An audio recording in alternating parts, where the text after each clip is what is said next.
Guys ഇപ്പോൾ വെയിലും അതേപോലെ തന്നെ ഭയങ്കര ചൂടും ആയതുകൊണ്ട് നമ്മളൊക്കെ ഈ കണ്ണ് കണ്ട വെള്ളത്തിലോ അതേപോലെ തന്നെ പുഴയിലൊക്കെ ചാടി കുളിക്കാൻ പോവില്ലേ? അങ്ങനെ ഞങ്ങൾ കുളിക്കാൻ പോകുന്ന പല വെള്ളവും കെട്ടിക്കിടന്ന വളരെ മോശമായിട്ടുള്ള വെള്ളമായിരിക്കും. ഇപ്പോൾ വെക്കേഷൻസ് ഒക്കെ ആയതുകൊണ്ട് നമ്മൾ ഈ ടൂർ പോകുമ്പോൾ അവിടെ സ്വിമ്മിംഗ് പൂളൊക്കെ ഉണ്ടാകുമ്പോൾ അടുത്ത വെള്ളം ക്ലോറിനേറ്റഡ് ആണോ അല്ലയോ എന്നൊന്നും നമ്മൾ നോക്കാറില്ല. ഇതൊക്കെ പോട്ടെ, നമ്മളെ വീട്ടിലെ ടാങ്ക് തന്നെ എത്രത്തോളം ക്ലീൻ ആയിട്ടുണ്ടാവില്ല. ചില സമയത്ത് നമ്മൾ കൊല്ലങ്ങളായിട്ടുണ്ടാവും ആ സംഭവം ക്ലീൻ ചെയ്തിട്ട്.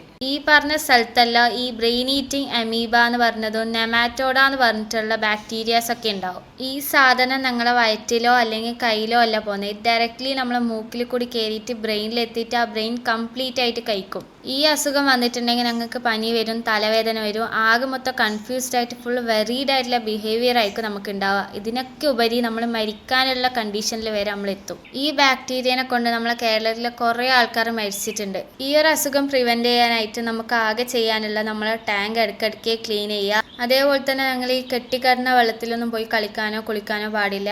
നല്ല ക്ലീൻ ആയിട്ടുള്ള ക്ലിയർ ആയിട്ടുള്ള വാട്ടറിൽ തന്നെ പോവുക. അതേപോലെ തന്നെ സ്വിമ്മിംഗ് പൂളിലെല്ലാം നോക്കുമ്പോൾ അത് നല്ല ക്ലോറിനേറ്റഡ് വാട്ടർ ആണോ തന്നെ നോക്കിയിട്ട് ഇറങ്ങുക. അപ്പോൾ ഈ വീഡിയോ എല്ലാവർക്കും മാക്സിമം ഷെയർ ചെയ്യുക, ലൈക്ക് ചെയ്യുക, സബ്സ്ക്രൈബ് ചെയ്യുക.